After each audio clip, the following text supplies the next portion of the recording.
This is your time. We can talk about whatever you want to talk about. I'm here to listen. I want to hear. Then, yeah. from you whatever is of your interest here. I have 3 very loose questions that I can kind of steer the direction towards if there's like nothing else here. But I want to hear about you and your blackness and how and what that is like. Bam. Welcome aboard, bro. That's me. Hey. What up? Am I centered? I am not. It works. You'll figure it out. Yeah. I cleaned the best I could here. Yeah, cool. you look great. You look great. So yeah, look, I got about an hour of your time. Again, whenever you gotta go, it's totally fine. This is like super. I really just want to listen here. So I guess we'll start with the very beginning, which is introductions. So PK, not everyone in my community, a lot of them know about you, but not all of them exactly know you. So if you wanna take the stage here and let everyone know who you are, what you're about, what do you do? Right. Let me. I'll do the YouTube intro into the more humble version. All right, y'all ready? You're going to see 2 versions of me. Yo, what's up, guys? PKSparkxx here. I deliver the pinnacle of Mario Let's Plays, emphasize Let's Plays, on YouTube, Twitch, everywhere else that you can find me at. I like to have a good time when it comes to my community. I try to be as encompassing and inviting to everyone as possible. In some ways, you could say that I've inspired myself, especially regarding Twitch, from the man Trihex, don't you dare blush. What is it? But I am someone who loves Nintendo games, loves gaming in general, tries to have a good time, and tries to just bring people together. I'm not against speaking my opinion, but at the same time, I'm not adverse to. Yeah, I'm not against speaking my opinion, but I'm also not averse to offending someone. Like if I say something and it's true, then it's kind of what it is. But overall, I say that if you just want someone chill to hang out with, as long as we can, however we can, check me out. I'm on YouTube, I'm on Twitch, I'm on Instagram. I like Mario, I love Pokemon, Yu-Gi-Oh is cool. And yeah, I think that's a pretty good overview of who I am. In terms of my content. As for me personally, yeah, talk to me. For me personally, my real name is Tim.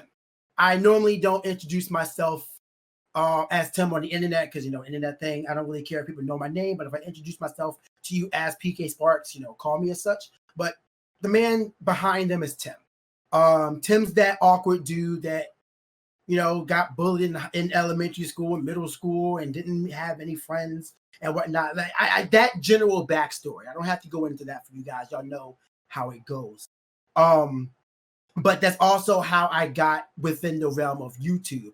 I never had any friends that were interested in the things that I wanted to, such as Yu-Gi-Oh, such as Pokemon. So a while back, I ended up seeing the Killer Nacho doing Pokemon content. He showed me you could do it online. I'm like, oh, I didn't know that. So I ended up doing it online. That was almost 13 years ago. I started YouTube when I was 16, and I'm now 29. So this online platform has shaped me in so many ways. And it goes to a point where I have met many friends thanks to what I do online. I have grown into the man that I am today thanks to everything I've done online. And I try to apply that and everything I've learned to my real life situations. I believe, you wouldn't believe this. I wouldn't believe it. You wouldn't believe this. Okay. But I was very meek when I first started doing YouTube. I was still that shy little kid that was afraid to really speak out, to speak his mind and whatnot. I was quiet. I didn't really say anything because every time I always did, I would always get detractors. I would always get people who would never agree with me. And it got to a point where I just felt as though I just shut my mouth. So I never really spoke.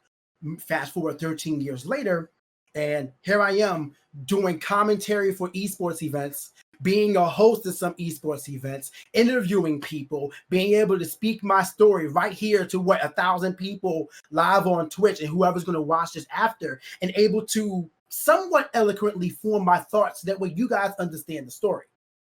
So I grew up essentially, or I blossomed. Is that the word I want to use? I became who I am thanks to everything I've done online.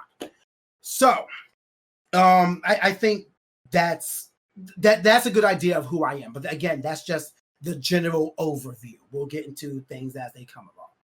Okay, well, that was a great intro, dude. Yeah, no. So you've been in it for a minute now. You've been in the game over, what was that, over 10 years easily, right? 16 to 29. Years, yeah. So over 10 years, you done seen some things. You started on YouTube, right? Is that where it began?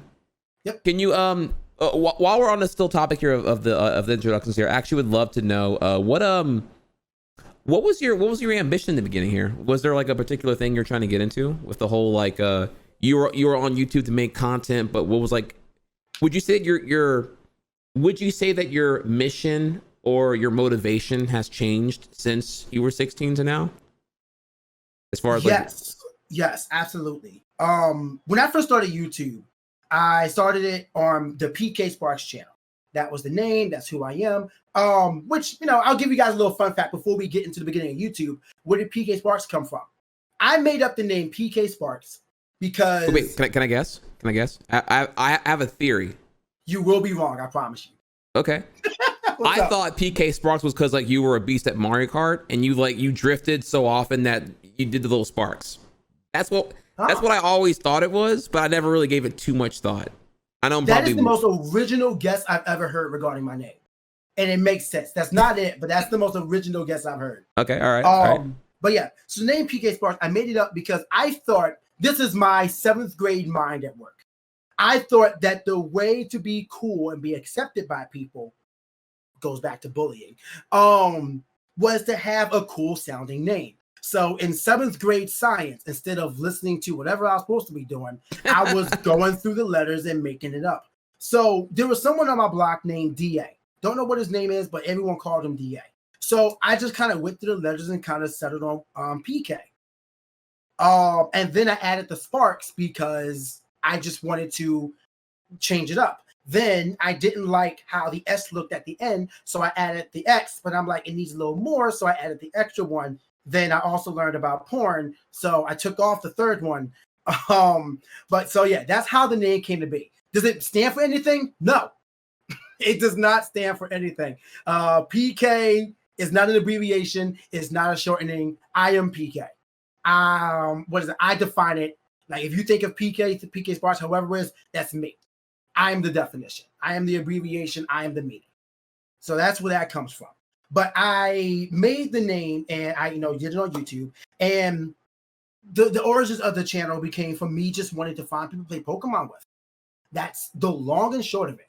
I wanted to find someone to play Pokemon with. And then I saw people doing Pokemon Wi-Fi battles. And I'm like, I can do that. So I found out how to do it. I got my little R2 card for my DS, started my ROM hacks and whatnot, and got everything going. And I was recording my content just like everybody else. That is the origin of PKSparkxx, how I started on YouTube, how I got into that hotness and Let's Plays. Well, I was getting bored of Pokemon because 4th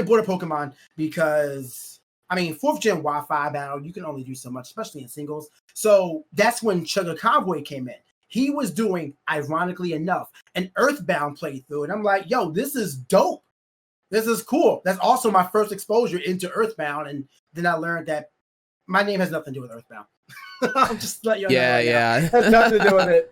But he was doing Earthbound. I'm like, this is cool. So I started doing that. So then X amount of time later, not sure the exact date, but yeah, I did my first playthrough, New Super Mario Bros. Wii.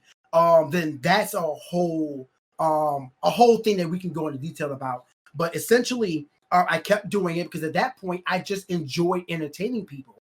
I have people who are watching my content. This goes beyond me just wanting to make friends because, to 16, 17-year-old me, I found the friends.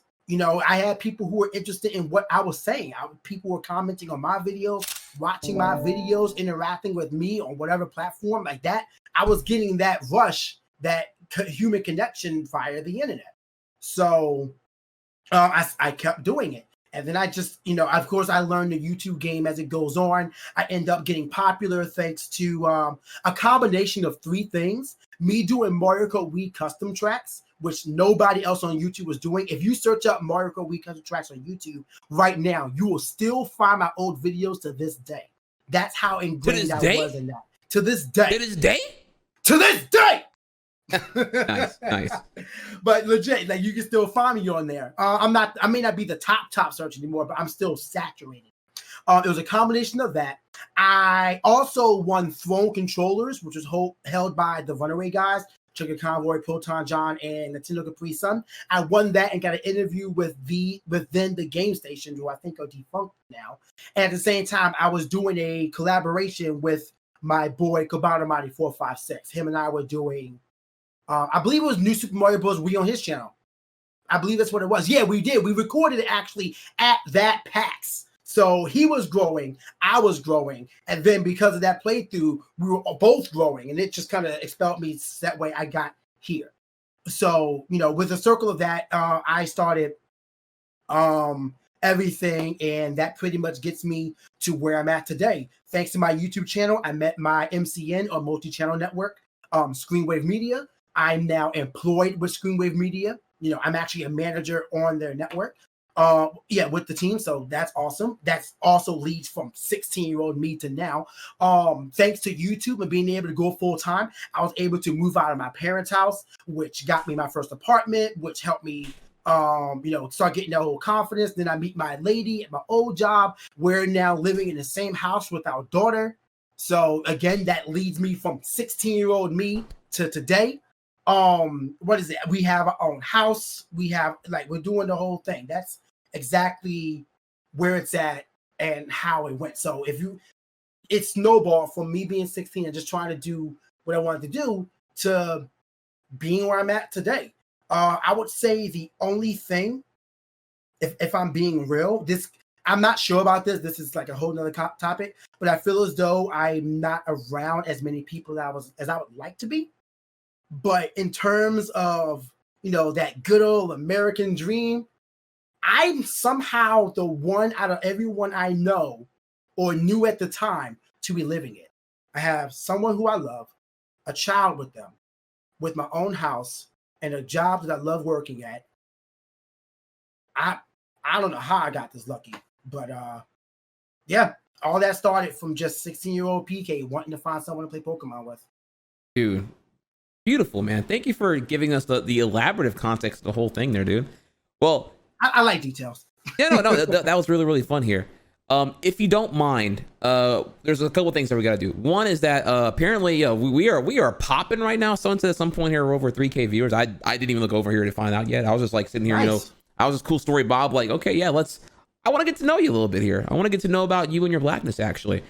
Okay, so from here, PK. Now we all got to know you. We know essentially you're the come up here from 16 to 29 now. There's generally the route we can go is that I'm here. I'm aiming to kind of help normalize some of the unspoken attributes and aspects of being Black and the Blackness within our ecosystems. Particularly, I find on the Twitch in here, there's probably a couple of things here that we don't know. There's the elephant in the room here, which is obviously that maybe you've had to deal with some form of racism in one way or another here, and I'm all for hearing that if that's something you want to talk about today.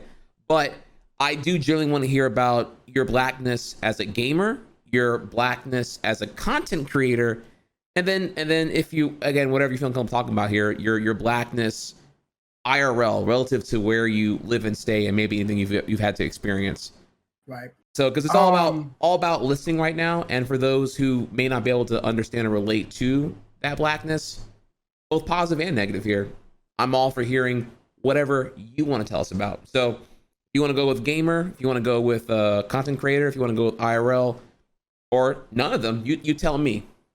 Listen to you. There are a few points that obviously, with the past 2 weeks being what they were, I have self-reflected like I've never self-reflected. There have been situations like I went through the emotions.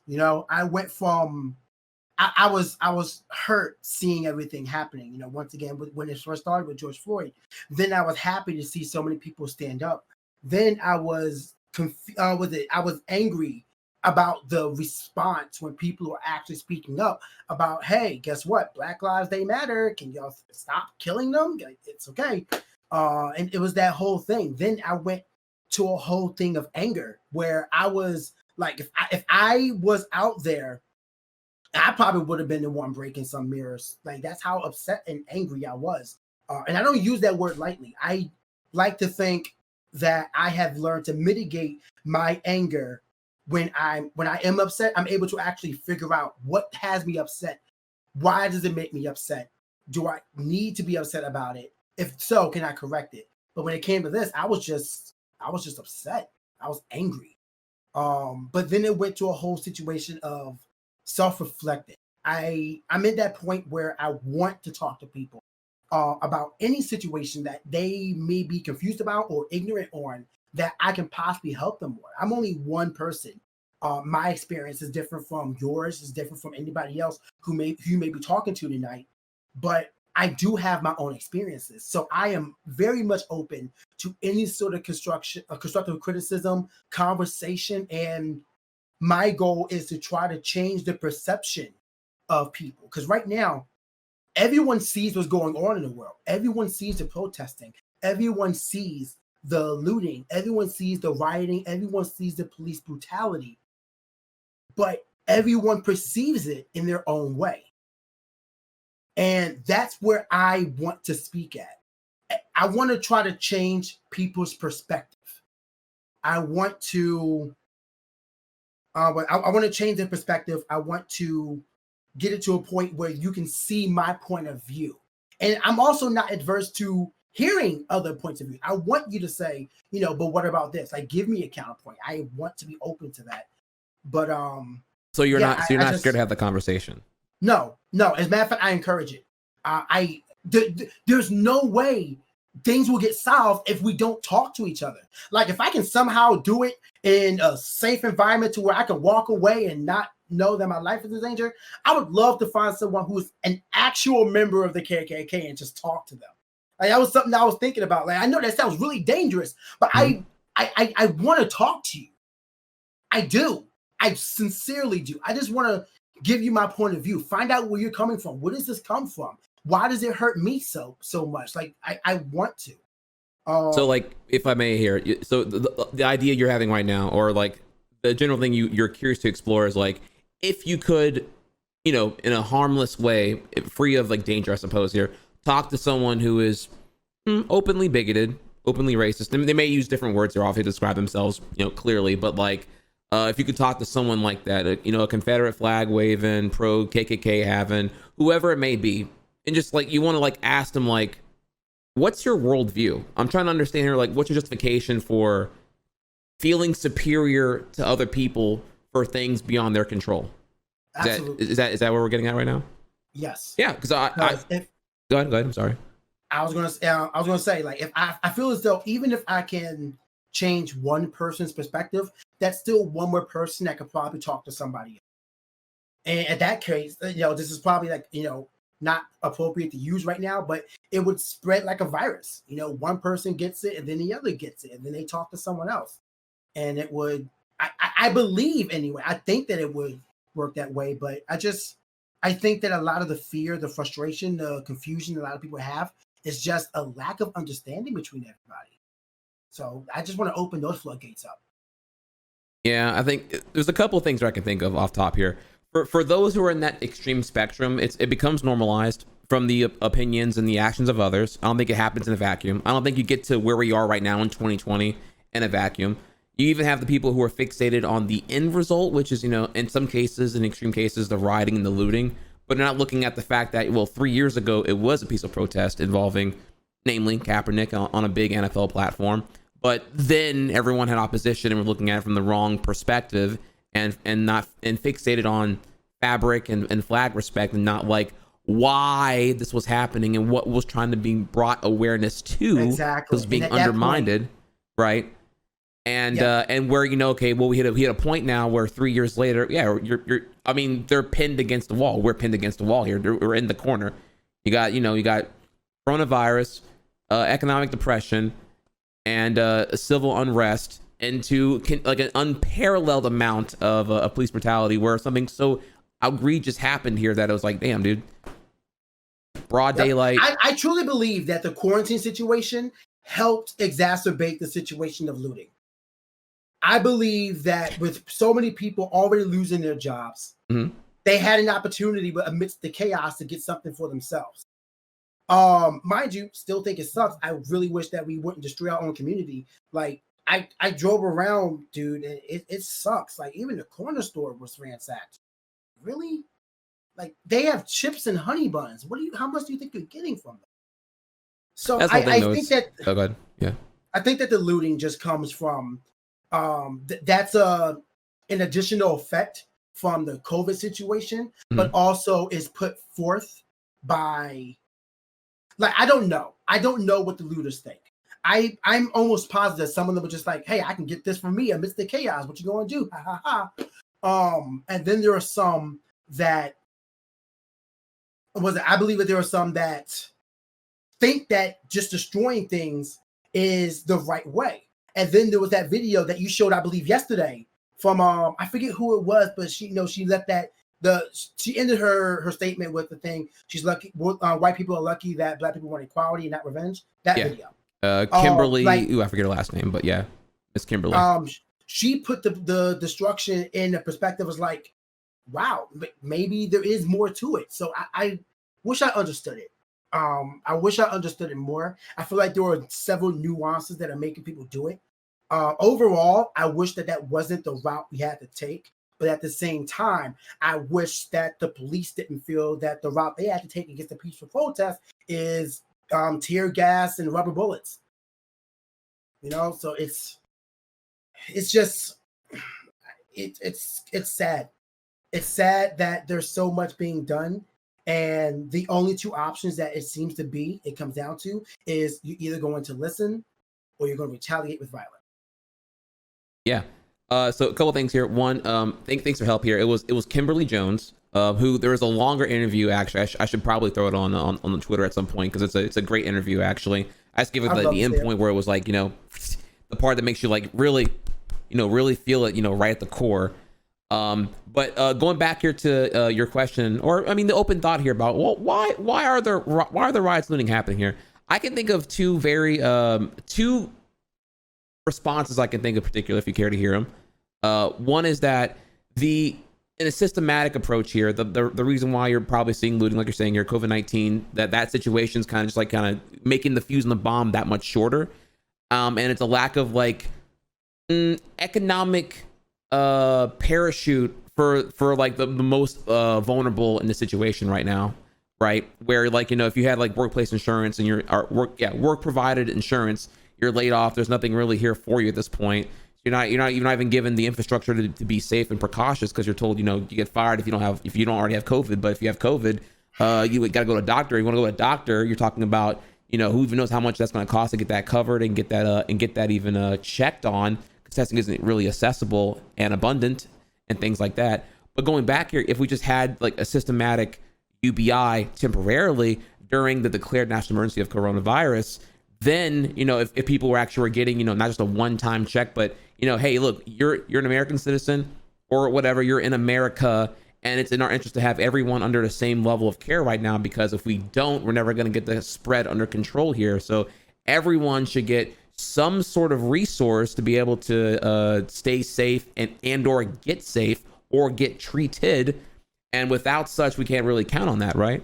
So it's like, if everyone was getting UBI right now, I do think the rioting would be a lot lower. And I think that's also a thing here too. You know, you got historic bailouts going out to all these industries and mega corporations. And where's the bailout for the people, the most vulnerable right now? You got a one-time check, and that was it. Yeah, and that's exactly what I mean. And then I saw a tweet. I forget what government official said it, but they said that 1,200 is enough to live for an entire family of four for a month. And I'm like, no, actually, they said longer than that. I think it was 10 weeks. They said, I think it was Mitch McConnell said 10 weeks, and it was like, oh, wait, what? Wait, what? And I'm $100 like, a week? What? Okay, dude. Like, that's not even my mortgage. Like, again, here's the thing. I am fortunate enough to be in a position that's a little bit, how's it work? I'm further along than most people that I know. Like, again, I do have a house, I do have my own car, you know, et cetera, et cetera. But that means that I have a lot more financial responsibility. $1,200, that's not even my mortgage. We're not even talking about electricity. We're not talking about water. We're not talking about car. We're not talking car and where I need to get to work. We're not talking about food for my family. We're not talking about transport and care for them. Again, I have a newborn daughter. She's not even 1 year old yet. Like $1,200 is enough to last for how long? For who? On what world? In what world? Like even if, and mind you, my mama, like, I grew up poor. My mama taught me how to use and cut coupons. I know I'm not averse to going to Dollar Tree and getting those dollar burgers and a bag of tater tots and make that last for 2 days. I know it. You can't make that last for an entire family for 12 weeks. Even if, let's say we had the 2 people in this house, so it's $2,400. Still, again, the bills itself snatches that. So what do you mean that that's the situation we're in? Yeah. Oh yeah, and don't forget to include here the lack of pausing for rent. There's just like, so for a lot of people, I feel like, in the fear of possibly getting evicted, it's like, yeah, I'm just handing over this relief check over to my landlord anyway. It's landlord socialism, in one way or another here. So yeah, it's the structure isn't there to look out for those who need it the most. So you feel like you're not really getting much here. And to go back here again to the to like why the riots are happening, to me, I look at it like, if you were in an abusive relationship and you were, let's say, held hostage, or you were just like, manipulated day in and day out, we're looking out for you, we care about you, but really you're treated like shit and you're thrown around, you're not given like equal treatment at all whatsoever here. Whenever you're politely saying, hey, look, I'm being abused, or hey, I'm not cool with this right now, and your pleas are falling on deaf ears, well, what can you do? If the vocal communication, if again the kneeling 3 years ago wasn't really getting like mass opposition by those who were in power to change things or address it or even acknowledge it, really, then what else can you do other than like, okay, well, you don't listen to me, you don't care about me when I peacefully protest, so now I have to protest, and this is where you go at this here now. If things were different in 2017, 2016, I don't think you would see where it doesn't happen in a vacuum. It was a ticking time bomb, and enough circumstances were all happening and affecting enough people in the right way where you get 2020. Yeah, it's all just this situation. And this is one thing that everyone needs to understand. What's going on right now is not from one moment. This is not from one instance. Oh, well, I don't know, I put 2 fingers up. Just one instance. This is something that's just been boiling, and now it's boiling over. It gets to a point where, everyone is just frustrated, confused, and no one really knows what to do. And I'm fortunate. I'm not fortunate. I'm glad to see that there are so many people out there. I truly believe that in the end of the day, there are more allies to the Black Lives Matter movement than detractors. And I said this, on Twitter the other day. I truly believe that there are more people on the idea of like, everything needs to be equal for everyone in some way, at least in the terms of like, you have this available to you. You have this option available to you. Not, well, you can't afford it, so screw you. It's just come down to a situation when everyone is just getting tired of being in last just by existing. People want a fair chance. I'm not saying, no, everyone can't get everything, but people want a fair chance at it. And I think that's what it comes down to. Because I believe that there are more people who are on my side. Because, okay. Yeah, How can I say this? I was that dude, very awkward dude in school. It always comes down to that. But I was, I was the one that wasn't really accepted by my Black peers. Was not. Never have been. I've always spoken proper, like too proper. Mm-hmm. And this is the reason why for that. So your boy didn't speak until I was 4 years old. I was never dumb. As a matter of fact, in school, throughout my high school life, schooling life, I was in like mentally gifted, AP classes. So I'm not dumb, but I just didn't speak for whatever reason. So I was taken to speech therapy, and the person who was teaching me speech therapy happened to be white.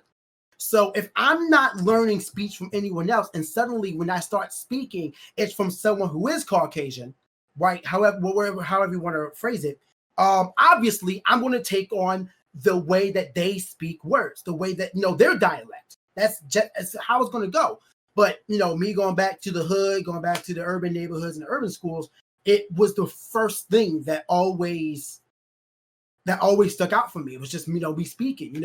I was never the sup, bro, what up, how is it going? However, stereotypical Black way to greet someone is. It was always, hello, my name is, hi, how are you doing? Put my hand out. That's how I was taught. So I was never really accepted from that.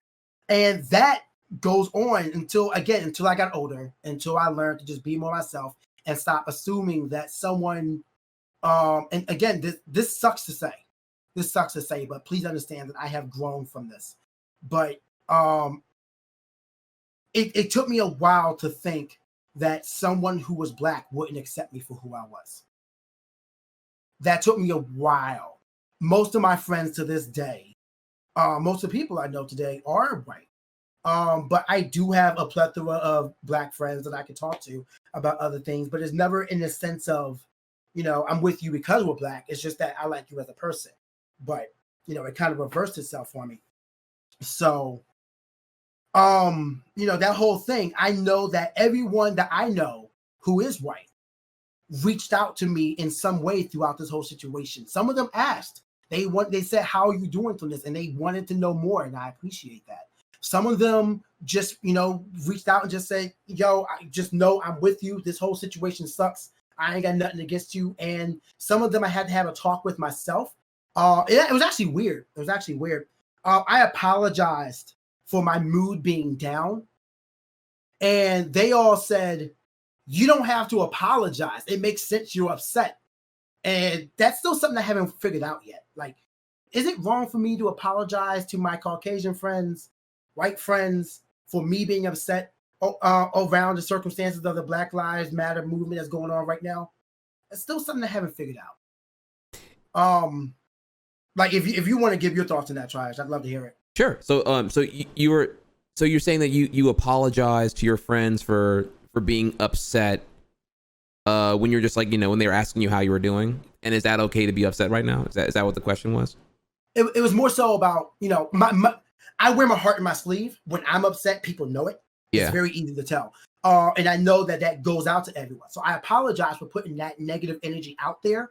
But it also made me wonder, when they said, you don't have to apologize. I'm like, do I have to apologize? Like, with everything going on, like, I know that my feelings are valid, but is that something I have to apologize for? And it hit me weird, and I haven't figured that one out. Well, so there's two sides there. There's Tim the person who has every right to be upset right now because of, like, yeah, you look on your Twitter timeline, you see, like, I mean, you look at, like, I don't know, 10 to 20 blatant acts of, like, police provoked acts of brutality and violence on what was obviously peaceful protesters, like, unconditionally. You can find the ones that are questionable because you're like, oh, what happened before the video was recording? But you can find like 20 or just some dude just beating the shit out of somebody because they're on a power trip or whatever, and just you can see the systematic abuse in the whole way here.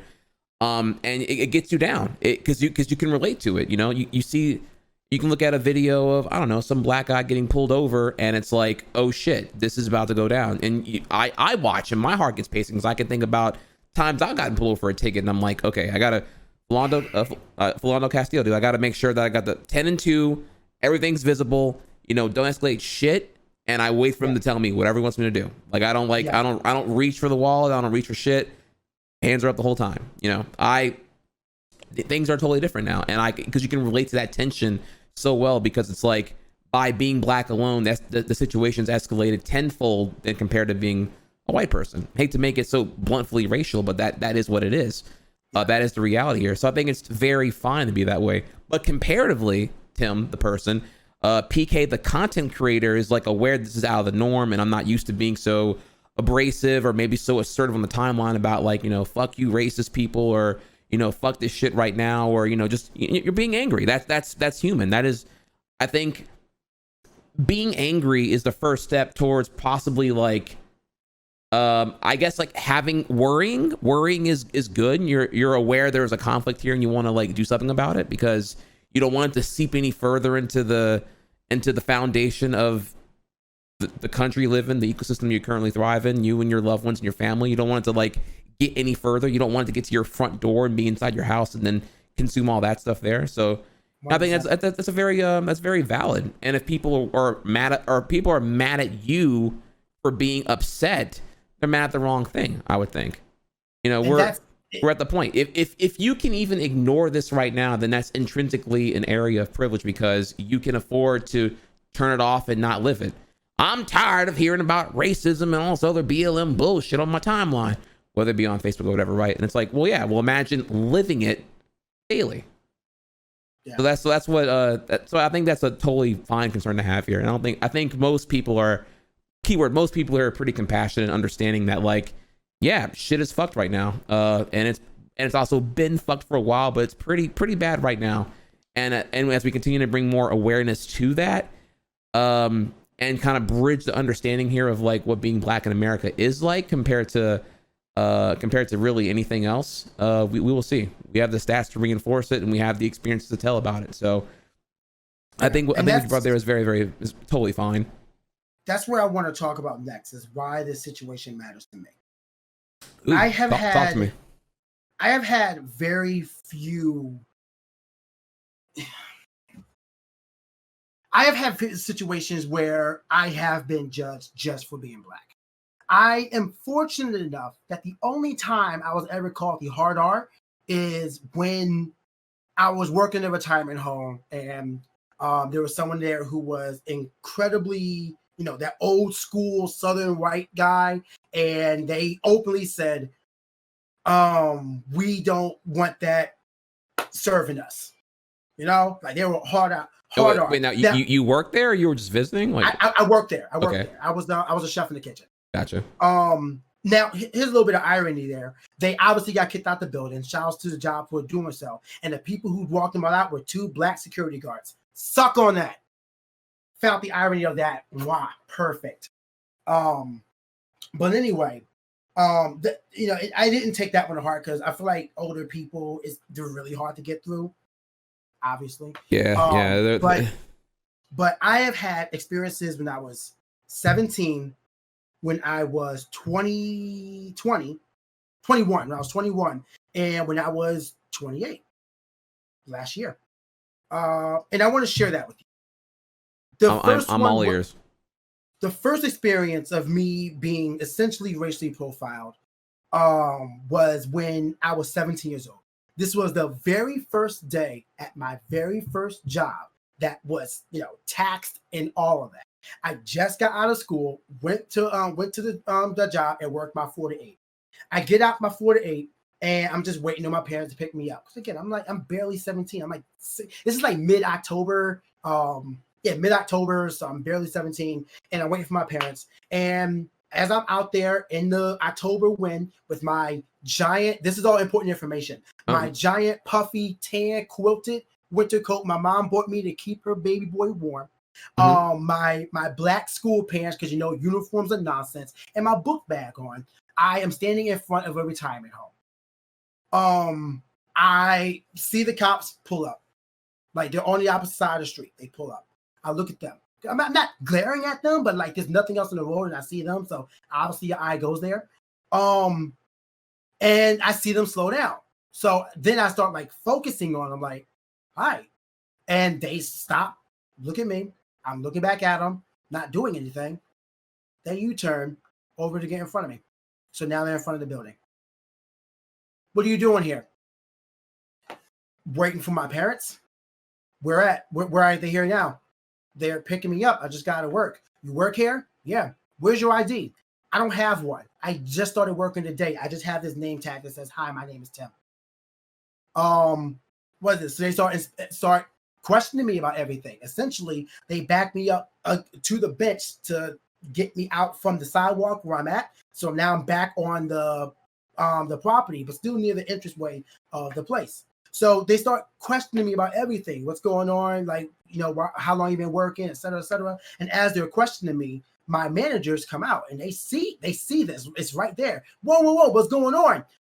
We're investigating a robbery in the area, and before they even said anything else, she said, well, this isn't him. He just got out of work. I'm his manager, and he's not doing anything. He just got out of work. And they showed their badge and whatnot. So then they say, the person they're looking for is dark skin, 6 foot, that was wearing a black hoodie and black pants. I am barely 5'6" today. What kind of 6 foot am I? I am wearing a book bag, a giant quilted tan coat, and black pants from school. What? That's what you did? And at that same time, when they start saying this part, my parents see me, so they start coming up, and then my mama starts coming up, and that whole thing. But essentially, they left. But that was the first time. It's like, damn, literally, you just saw another black guy and just said that might be him because I was in the area. And my camera just went off. Give me 1 second. Oop. Yep, there we go. There you go. I was waiting for that. It's all good. It's all good. Blackout Tuesday, right? Yeah. But yeah, that was my first experience. My second experience, and this one is the most. I can let the language slip a bit, right? Yeah, baby. This is our time. What you got?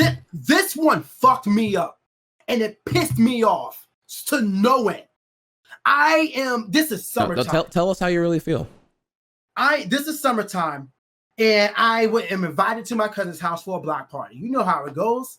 So I'm out there feeling myself. I'm about to see my family, my friends, my people I haven't seen in a minute. So I get dressed up. I'm wearing like this real white kind of leisure pants and outfit going on. I got my sunglasses on because it's sunny and it's like 80 degrees, 90 degrees. I'm feeling myself, right? And I'm going there with just my pocket, my phone, and my DS in my pocket. My wallet, my phone, and my DS in my pocket. Right. Suddenly, at the corner of my eye, where I got my music in because I always have my MP3 in, I see police lights on the corner. At the corner of my eye. But I don't care. I'm not doing anything. I'm just going to keep walking. I'm assuming they're just going down the street. But then I noticed that they're still next to me.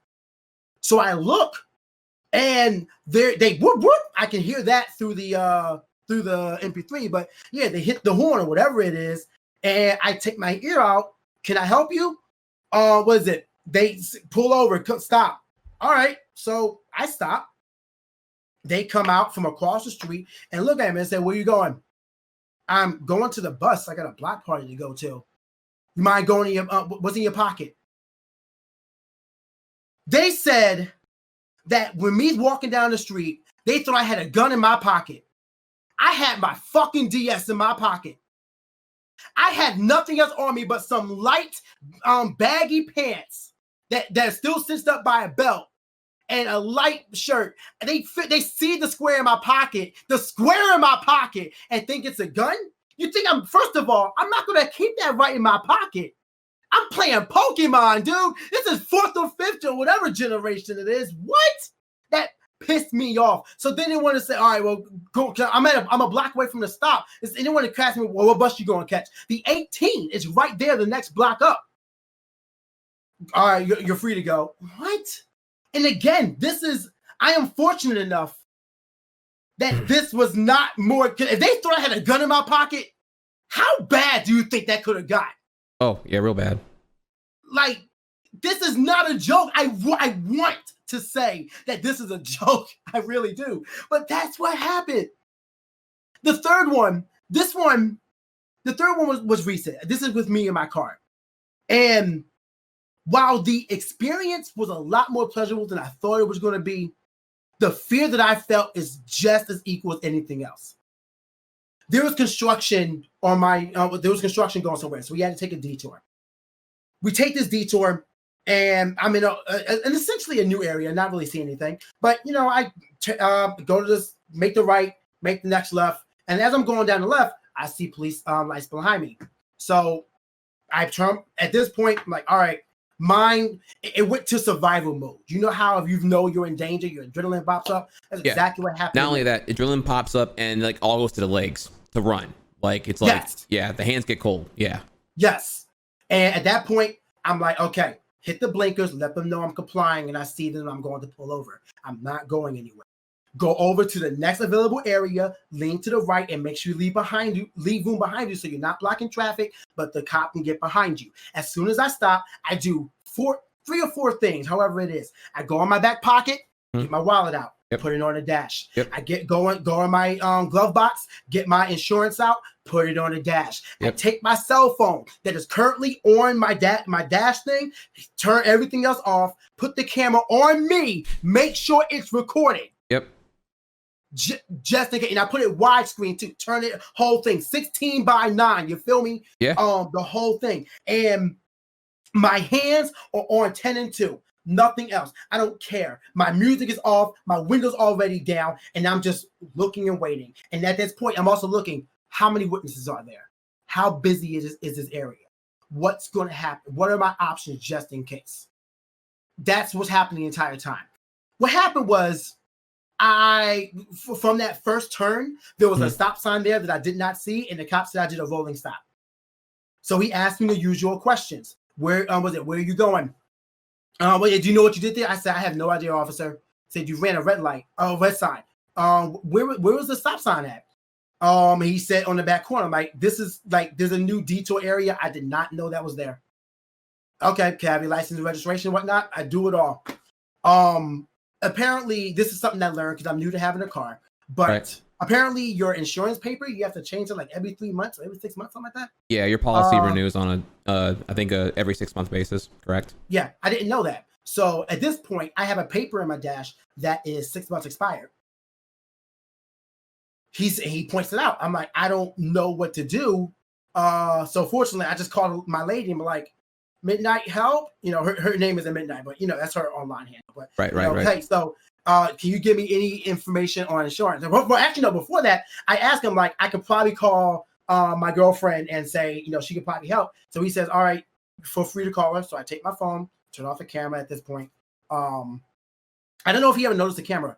But I call her, get the whole situation, and as he comes back, he said, "I'm not about to get information from her," but he said, "So we found out that it's actually legit because we, ran your numbers and whatnot. We're going to let you go with a warning because you said your work is, not far, so just, get to work. It's okay, but just be careful next time because apparently the people in the neighborhood, it was like a normally quiet neighborhood, but now with the detour, everyone's going through there, and they were just like." You're free to go. We just gotta be more. You gotta let people know to watch out. So I think that was a good cop. I do, but it doesn't change the stress from just those lights behind me. And again, I am fortunate enough that was a relatively good stop. Like I didn't even get a ticket. Like if the dude wanted to be a jackass, he definitely could have at that point. So. That is a situation that I wish it was all the time. But again, it doesn't change how the stress of it all from knowing how badly those things go. Shit, just today, I saw a video. I don't know how old the video was, but I know it's new circulating online where someone apparently red a light. So they thought the way to put him down is by putting a gun out and telling him to lay down with his head on his head. Like, dude, he just ran a red light. Why do you have your gun out? And then you see a 90-year-old grandma trying to stop him, protect him like that. yeah, it's super stressful. Frustrating. So why is this situation important to me? Because that situation where I am deemed a threat for literally no reason, no real reason, it frustrates me. It should not be.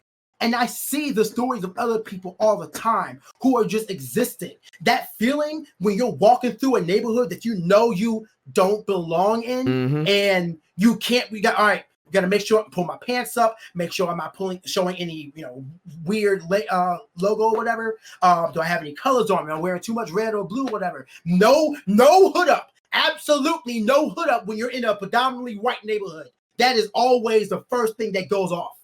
It's that fear, man. Like I was even walking through the neighborhood with my friends, and I saw a Confederate flag flying proudly in the window. I literally walked over to the other side. Where you going, Tim? I ain't going to that house. I don't want to be stand your ground. I don't want to be in this dude's sidewalk. I don't want to be near it, dude. I completely I don't understand want to that. be near it. And we were just walking, just like, hey, we're just doing our thing. But I don't want to be near that. And I had to explain to him why. Like that was like younger me. That was probably like 17. Whenever you're in high school and you're just kind of walking with your friends. But yeah, man, it's like that's why this is important to me. Because I feel as though there's a lot of conversation to be had here. The system absolutely needs to be looked at and reformed in many ways. Black people need to be not be seen as a threat, literally just for existing. And there's a lot of conversation need to be had so that people can know how we see things. Because our history of coming to this country and a white person's history of coming to this country are almost two completely different histories. They're completely different. I mean, it sucks that this is still a thing. So I am glad that there is so much going on, and I will continue. Like I can't be out there marching with everyone. I promise you, if this was me just a few years ago, if I didn't have the connections and responsibilities to my family, my job, my house, etc., that I had, I would be out there right there with everyone else. But I need to make sure that I am providing for my family. I'm taking care of my family. So I'm doing what I can, when I can, how I can. That's why I'm so vocal to as many people as I can on the internet. That's why I refuse to stay silent whenever people follow me. Like, not follow me, to people who are following me. I've lost like 500 followers throughout this whole thing.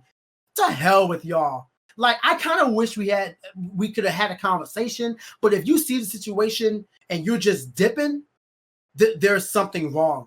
There's something wrong, and I wish I could have a conversation with you. I even tried having a conversation with someone who said that George Floyd and the PS5 are not related, so you can focus on both of them at the same time. Okay. Wow. Let's talk. Let's talk. So let's talk about it. So we had a situation where you think that you can focus on the PS5 and the George Floyd Black Lives Matter movement at the same time. Okay, here's why you can't. And I forget the situation completely, but there was a part where I'll paraphrase saying that if let's say you are focusing on the PlayStation 5 and everything regarding BLM at the same time, but you are really focused on being on that PS5 presentation, even if the thing is just 2 hours long, for those 2 hours, you are making the PS5 the priority, right? Right. You are focusing on the PS5, and that should not be. A video game console should not be the priority over people fighting for basic human rights. There is no way you can equate the two, and that's why you're wrong. And he got upset and said, I love you, Nintendo content, but sometimes you say some really stupid shit. And before I could respond, he blocked me. Of course. Yeah. Now, I would love to have continued that conversation, because I'm not about just trying to tell someone they're wrong. I want to show them why they're wrong, or even better, or however you want to look, but I'm open to it. I would love for you to try to hold your stance and put your point of view out there. Like, again, let's talk. But instead, he just blocked me. So that's a situation where I at least tried, but unfortunately, when you don't, when you're young and you're not open to other people's point of view or conversation, you just kind of take the social media route. So yeah, that was the situation. You're still patient. I kind of gave up on this one a little bit here.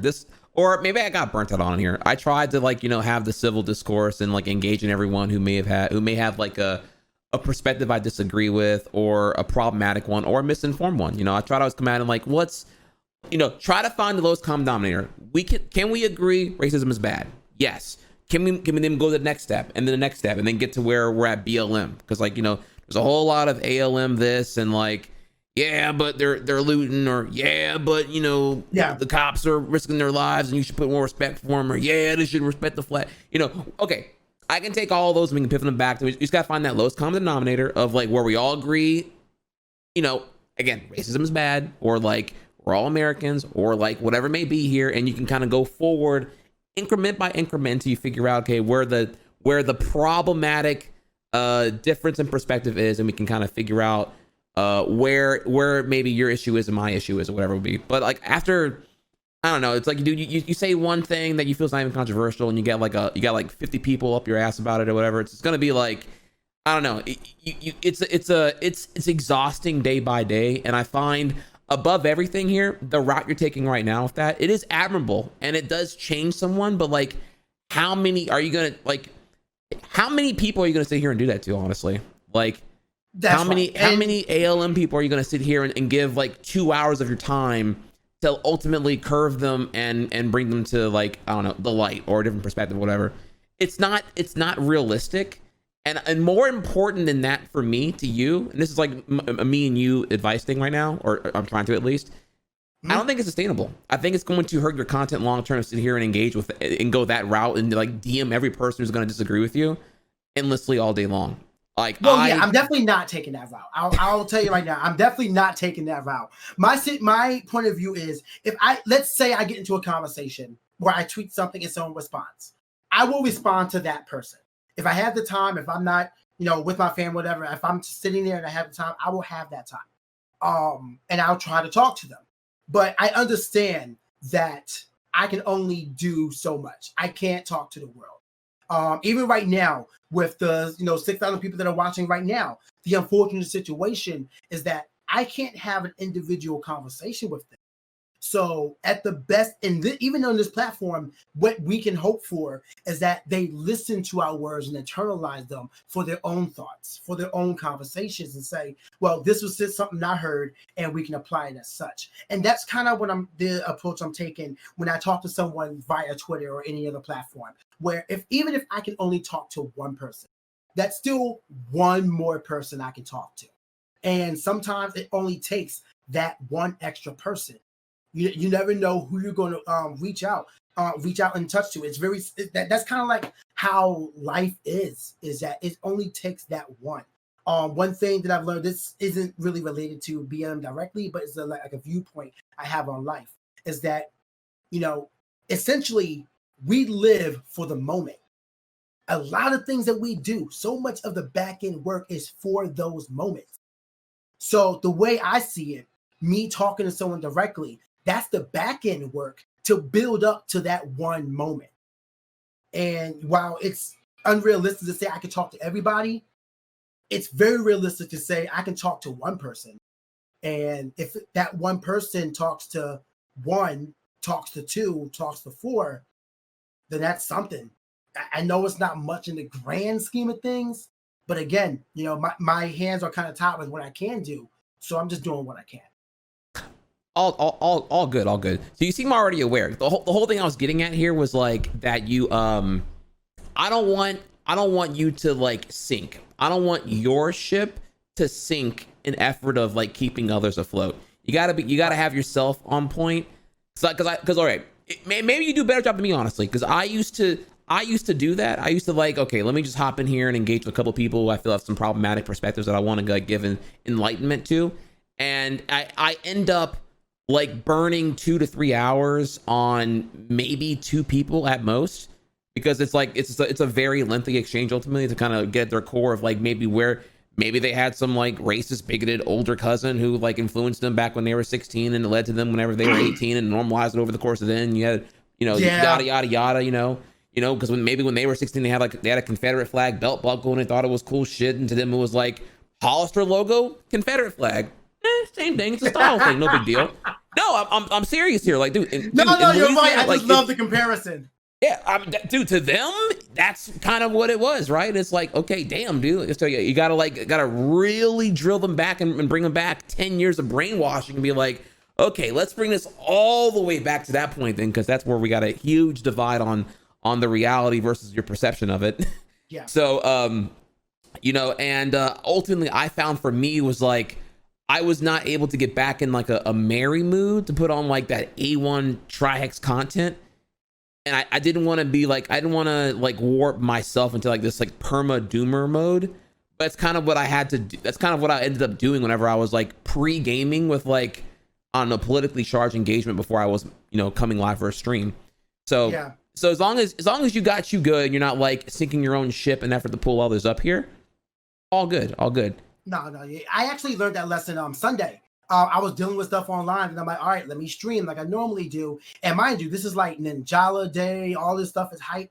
But I didn't have the emotional energy to give my audience the entertainment that they come to me for. So I ended up cutting the stream halfway through. Like, guys, I just want y'all to know my heart's just not in this, and I wanted to go. And that made people upset. And I get it. I get why. It's kind of like the double-edged sword with who we are and what we're doing, is that people do come to us for escapes. We get that. I get it. Trust me, I get it. Like, you come to people just to chill out, relax, and I'm glad I'm able to entertain anybody, whether it's 1, 10, 100, 10,000, whatever it may be. I'm glad I'm able to provide that entertaining experience for somebody.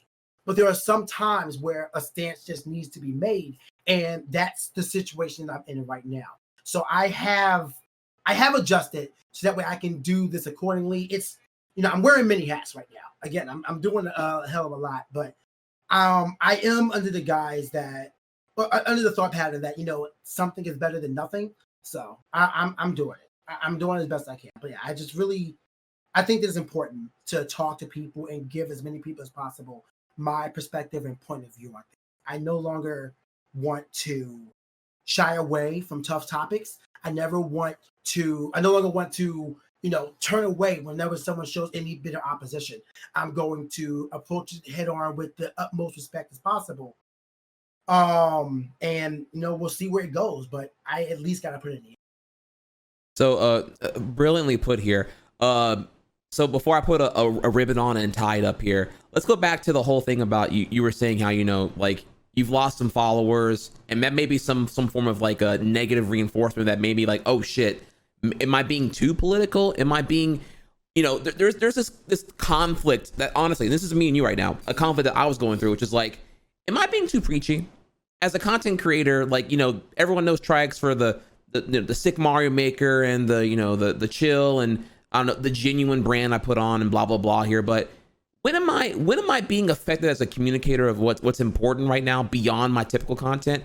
And when am I coming off as preachy? Because I go over all these things that I feel are really, really important. Systematic corruption when it came to like a whole bunch of political shit, whether it be coronavirus or Trump administration's woes or whatever it may be, right? Like tons of stuff, even things that gamers would care about, such as like having their internet browser history sold via their ISPs to third-party vendors without their consent and nothing they can do about it. That was the thing that happened, if I recall correctly, via a bill that was done in 2018. And I'm like, this is a pretty big deal. And like, I'm just like, retweet, all very, very particularly relevant. Even if you're a gamer, you will care about this as a gamer, no doubt, because y'all care about, I imagine you're not really keen on having your browser history sold out to third parties here without any say from you whatsoever, and to none of your benefit here, just completely empowering anonymous corporations further and further. And just ding ding ding ding ding ding, unfollows happen here. And I'm like, damn, dude, really? Even that? Even just politics altogether, no matter what here, I lose like this? And I'm just like, oh, man. So it's funny now, because now I've seen that come to be acknowledged by a lot of different content creators now across all spectrums here that that we all follow each other on Twitter at this point. And I'm like, because for the longest time, until BLM really hit recently now with the riots and all that, I thought it was me. I thought I was being too preachy. I was like, man, am I not communicating this well enough to try better here? And then I realized now that ultimately people just don't give a shit. They're not going to care because it doesn't affect them, and they're just going to do the whole anecdotal personification of, well, it don't bother me. Well, I don't have any racist friends, so I don't think racism is really a problem where I am. So I think you're just kind of like, you're blowing it out of proportion here. I think all this is out of proportion, and right. And now, yeah. So now that I've seen it come, I'm like, okay, no, it was never me. It was always the entitlement of a certain faction of everyone's fan base. It's literally, they're all the Laura Ingrams of your fan base. Shut up and dribble. Hey, PK, I hear you. You're black. Whatever, dude. Get over it. Y'all win the lottery occasionally here. Shut up and dribble. And that's what they do. They unfollow you. That guy who blocked you after he threw out his One Piece, yeah, blah, blah, blah, blah. Shut up and dribble. And then block. Because he's too cowardly to ever engage with you ever again. So, yeah. Just wanted to give you that a little bit right there for you. I've been fortunate enough that I haven't had anyone directly say anything. Like, besides that one guy, people have just been like silently unfollowing. But I didn't even notice the follow drop until I saw someone else mention that, you know, that apparently some people were saying something like, this might make me lose followers, but, you know, human rights and all that. And they were saying, like, you know, don't do that. I'm like, wait, have I even lost followers? And I saw, and I lost like 500 or so. And I'm like, okay, sorry. But again, there's nothing I can do about that. When it comes down to, like, I mean, I have a theory about gamers. I do. I don't really want to say it because it's kind of, I don't want to say if it's ignorant, but I definitely feel like it's wrong. But it's more so a situation of, I think gamers are too within their own world or the worlds of video games that they're in to really think about things outside of their console or their PC rig, however they're doing it. So to them, the world that they know is within that screen. And, you know, maybe whoever they know at school. But they don't really pay attention to everything else. But that also comes down to just people where education isn't really valued in this world that we're in right now. Like, people don't, you know, encourage going out there and learning. People don't encourage going out there and trying to understand things from a new point of view. So maybe that's why it's tough to gamers. But when it comes, I always found myself I'm able to talk to my audience because whenever I'm so very honest. I'm so very honest. It's easy policy. You don't have to manipulate anything. You don't have to keep track of the lies. You don't have to, like, when you're just, the truth sets you free. You're you, and that's a very, being yourself is very easy to do. Who would have knew? And I learned that when I was, okay, little bit of TLDR on why I'm very honest. What is it? I went through a lying spree when I was 13 to 17 years old. Don't know why, but I lied about everything. I mean, like, my mom would ask me if I ate the Rice Krispie treats. I love it. But she would say that, and I'd be like, no. And instead of just throwing it in the trash, I would hide the wrapper on top of cabinets and whatnot. I would lie about everything. I don't know why. There was a situation where something very serious happened, and my mom defended me to hell and back in that school. She took me out of school that day, and while we're driving home, she turns to me and says, was it Tim? Did you really do that? And I'm like, no, Mom, I did not do that. And she hit me with you lie so damn much, I don't even know if I can believe you or not. That hurt me to my core. Ooh. That was very equal to the I'm not mad, I'm just disappointed. I'm disappointed. Yep. And that hit me, dude. I changed my ways almost overnight. Like some Luke von Faber and Tales of the Abyss kind of a character turn. Like, it was, and I can't do it anymore. I would much rather just to tell the truth outright than instead of just, you know, making up a lie and a lie to corrupt the lie and then design another lie to get around the other lie. Like, it's too much. It's maintenance. It's too much. So don't do anything that you wouldn't be proud of if someone found out. That's how I live. Just if someone found out I did something, I'd be like, yeah, I probably did. And if I did, if I'm actually embarrassed, then, you know, I will go to as many lengths as I can to correct the issue. Matter of fact, that's something I did at PAX East earlier. So that's why I find that being truthful is better for me. So with that said, with that said, I talk to my audience, and whenever I say something, I try to be as honest as possible. And I think that makes it easier for me to talk to them about situations like this because they know that it comes from me. It's just something I'm just speaking of, because if I don't really have an opinion or something, I'm just not going to speak on it.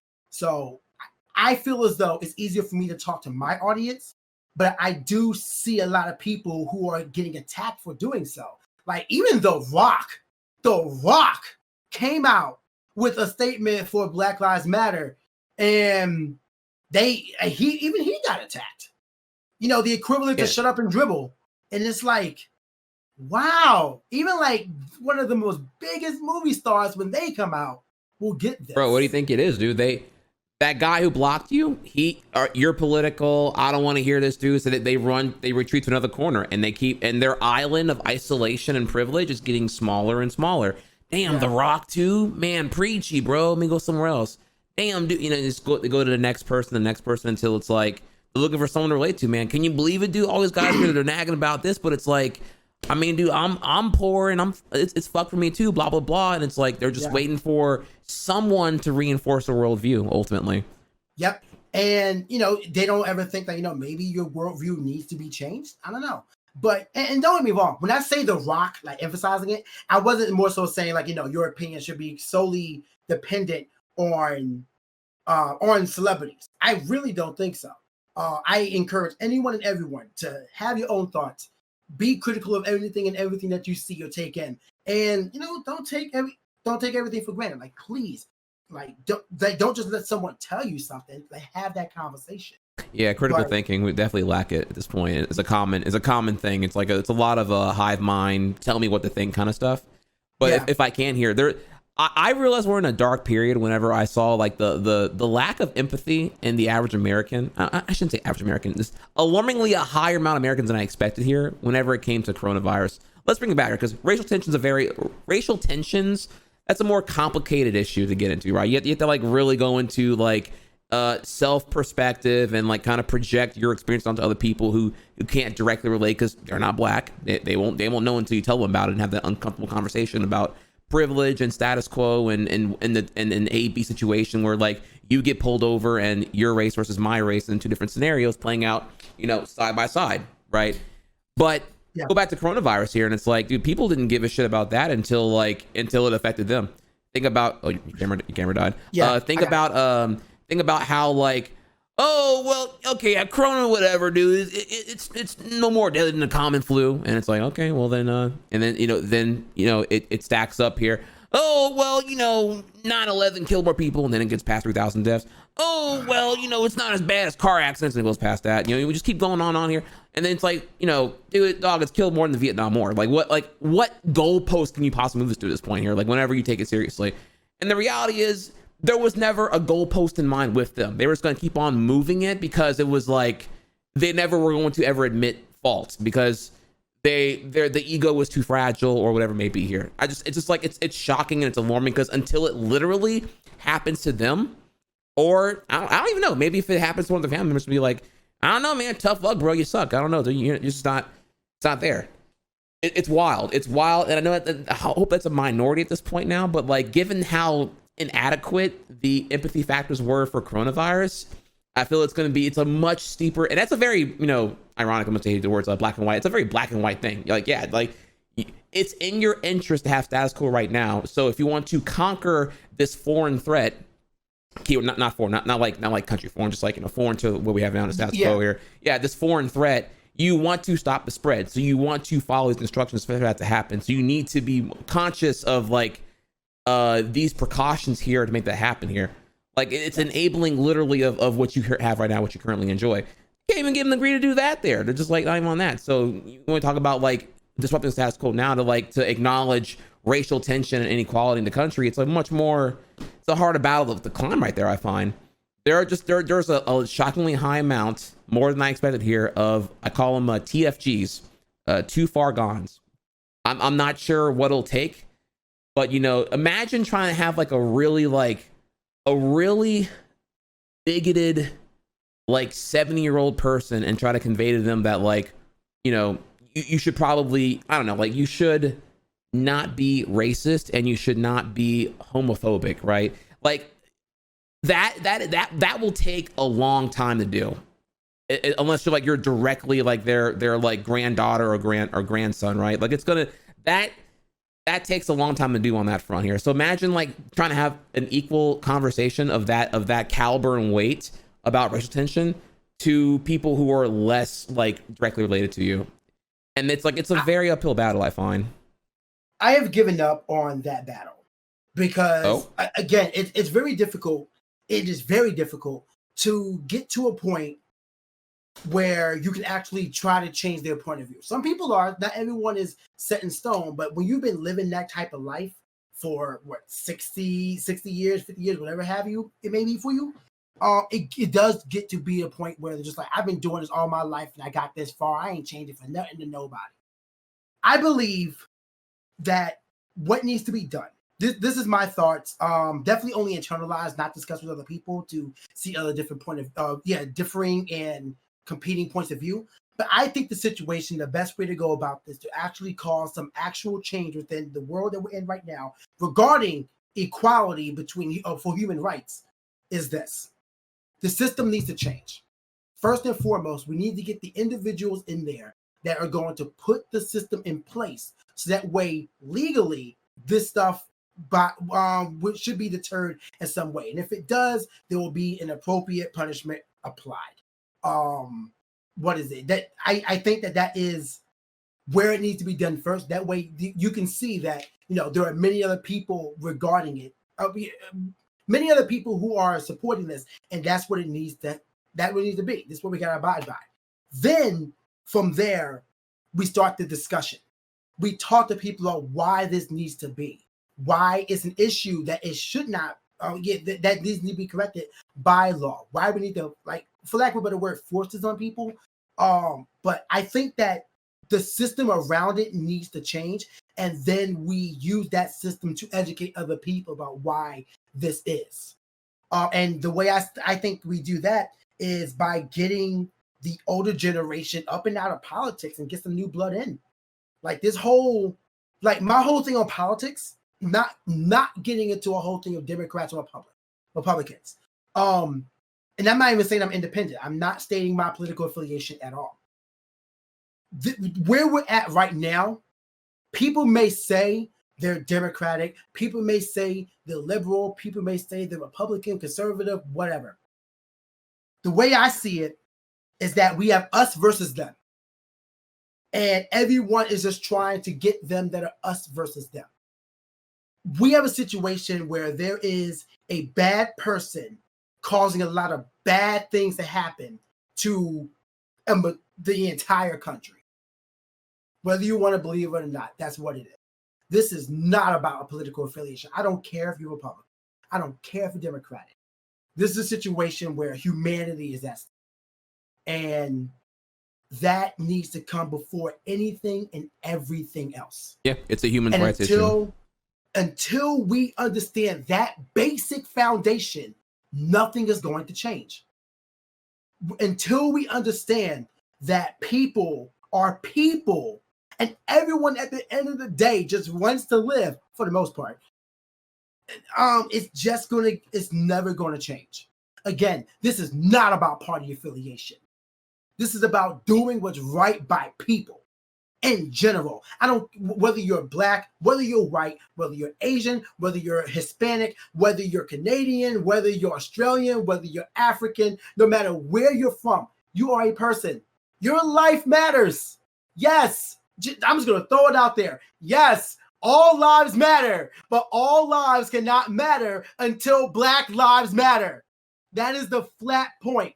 And until that is understood, we have one or two options here. We're going to keep on doing this, picketing, protesting as we are, or we're going to have Civil War II, baby. It's one of them too. Yep, I hear you loud and clear.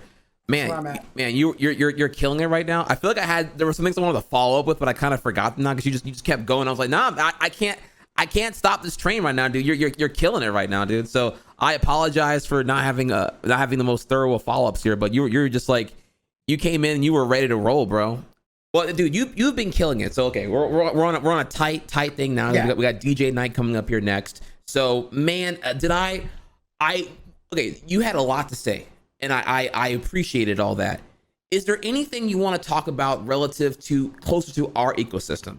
Is there anything you want to talk about that you're not happy with as a content creator, as a member of Twitch, as a content creator on YouTube, as a tweeter, that as a black person you feel that non-blacks don't have attention to or don't understand?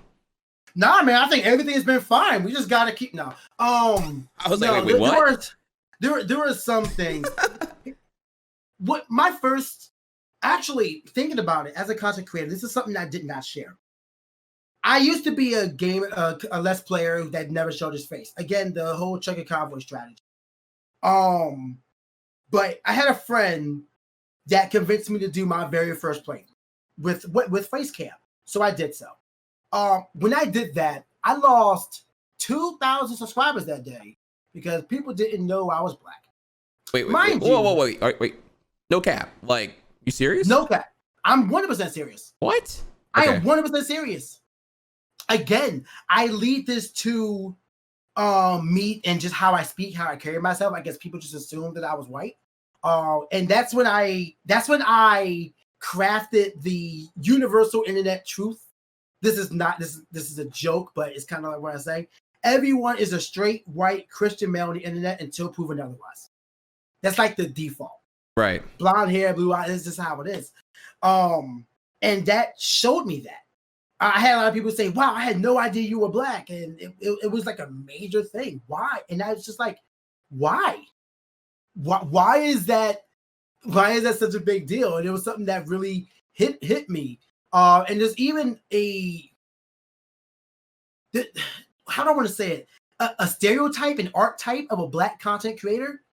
Like, it seems as though the ones who shine the most are of a certain type of black content creator.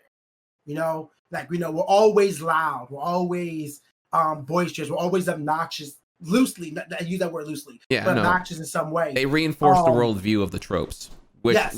which kind of legitimizes them, but that's still an issue, right? Because it's putting blackness in a box, if you will.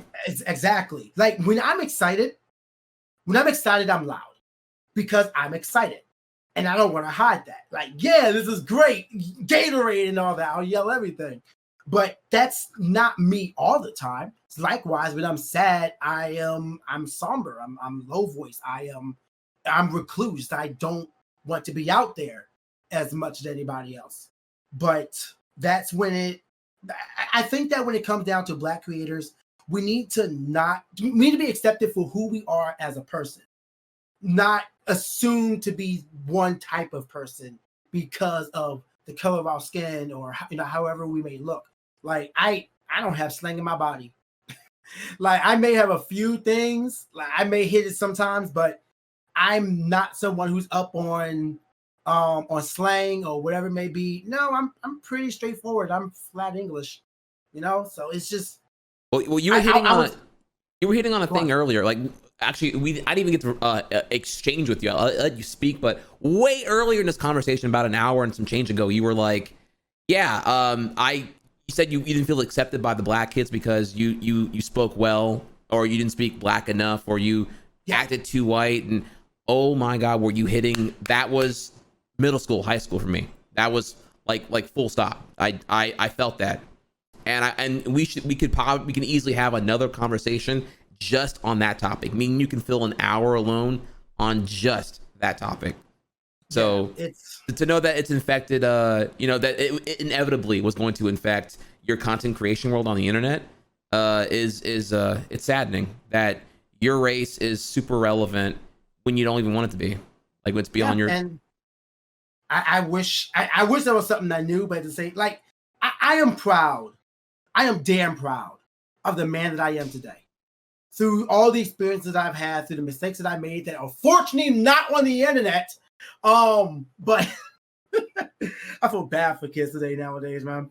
But through all of that, I am damn proud of the man I am today. I know what I stand for, and I know who I stand for. And end of the day, I can only be me the best I can.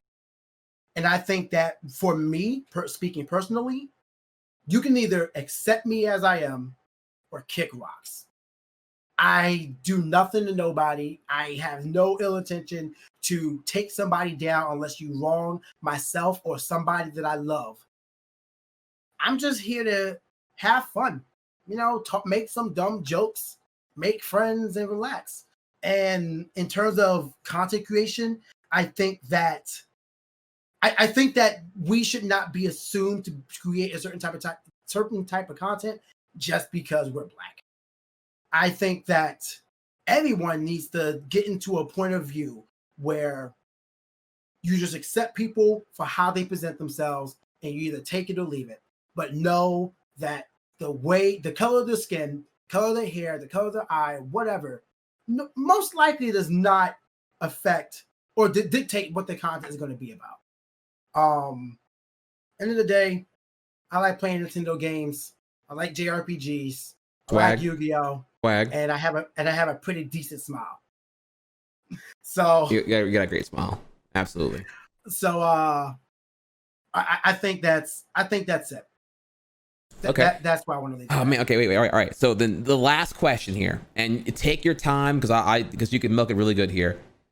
Bring it back to a solution-based dialogue. What is the defined success point out here for you in Twitch and YouTube and content creation like that? What would you like to see done? I asked you if there were problems. What are the solutions? What do you want to see out here to make things better here? What can people do to make it better? Like I love ending it on a call to action. What's your call to action for those in the YouTube community that engage in maybe in your comment section? They're an active subscriber. They consume your content. What can they do? What about in your Twitch chat and all that here? Is there any call to action for them, or systematically in the bigger picture for Twitch that they can do while all eyes are on us, the Black content creators? I don't know if this is an appropriate answer to your question, but I've been thinking about this. I've been thinking about, what can be done. I always say it's best to invest in the future as best as possible. Invest in the future. Like I'm here now, but I will do what I can to bring other people up with me. And if we're going to do anything, if Twitch were to do anything, I think finding the next well, first of all, diversity is always key. Diversity. I am very tired of seeing the 3-man news anchor team, and it's always one white male, one white female, one black male. Gee, what does that tell you? That men are dominant and white people are dominant. But look, we have a woman, we have a black person, they're all there. Diversity is key. Absolutely represent as many people as possible. Educate people on why this diversity is necessary, and then put that energy towards the future. Find the next person that is going to, for lack of a better word, replace someone else. I feel like that's a bad word to say. It's not replacing, but just invest in the next. Find more. Invite people in. Make sure that other people of different colors are welcome in. That can be applied to anything, like anything really. Like, we have the gaming sphere. There are many women who feel as though they're not welcome here. Invite them in. Make it safe for them. Same thing for black people. Like, invite them in to the situation and say, yo, you can find a home here. Finding that home and making people feel welcome will get them to find their footing, their foundation, and grow. I think that's what it is. You got to bring people in. You can't just say, it's open to you, come and get it. No, try to bring them in. Engage with them. No matter who it may be, you have to engage. Oh, man, you're talking my language right now, because, man, I had a discussion about this. I want to say it was August last year, and I was like, and I made open calls like, yo, where are all the black females at on Twitch? Where are they at? Yeah.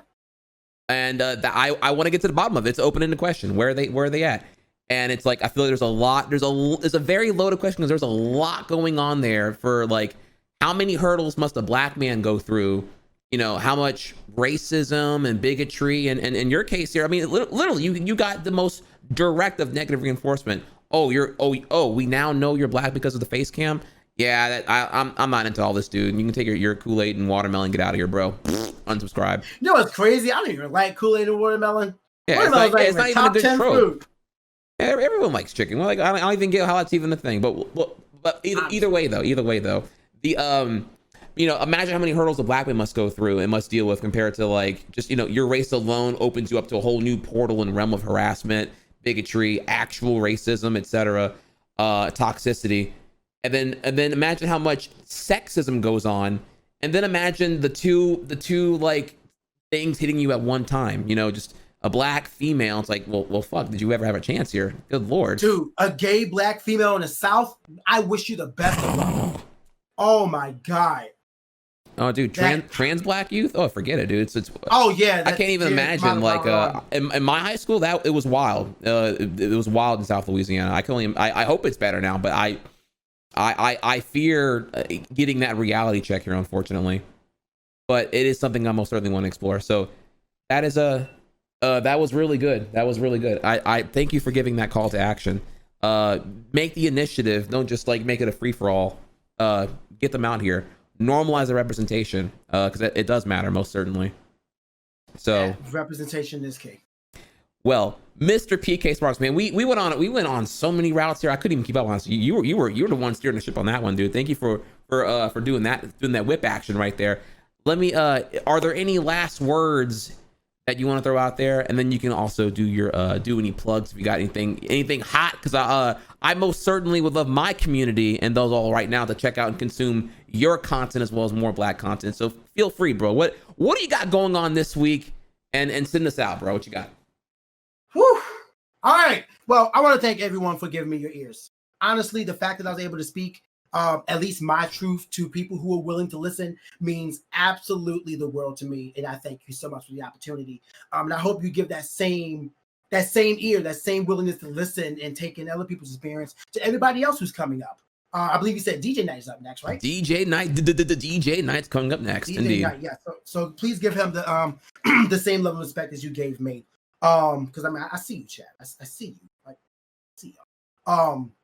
What is it? Please, if nothing more, just remain open-ended and open-minded. This goes to all aspects of life, and I truly believe that we will actually grow as people. I believe. I feel like just the thought needs to be out there, and we can do so. So thank you so much for your time, and I appreciate you. As for me, what am I doing? I'm a YouTuber that's not uploading yet because having a baby is hard. But I'm doing my best, and I am trying to make some content. But I have been active on Twitch. I stream every single weekend. As a matter of fact, tomorrow, 4 p.m. Eastern Standard Time, I will be continuing Clubhouse games. Mancala's dope. Mancala's dope, but I'm really bad at 9 Men's. I forget what it is. 9 Man's Mill. I think it is. It's pretty good, but it's fun. I like playing Nintendo games. If you like Mario Maker, if you like Pokemon, if you like Mario Kart, Mario Kart Mondays, that's me, man. Mario Party, you need some of that chance time nonsense in your life, please come over to visit the stream. I'm live every weekend and once every other Monday and Wednesday. That's my schedule, baby. And yeah, man, I hope to see y'all come through, whether you choose to or not, regardless though. Thank you so much for your time. Absolutely. And then before you go here, so everyone here, it is twitch.tv/PKSpark with 2 X's. Am I saying this right? Is it right here? PKSparkxx.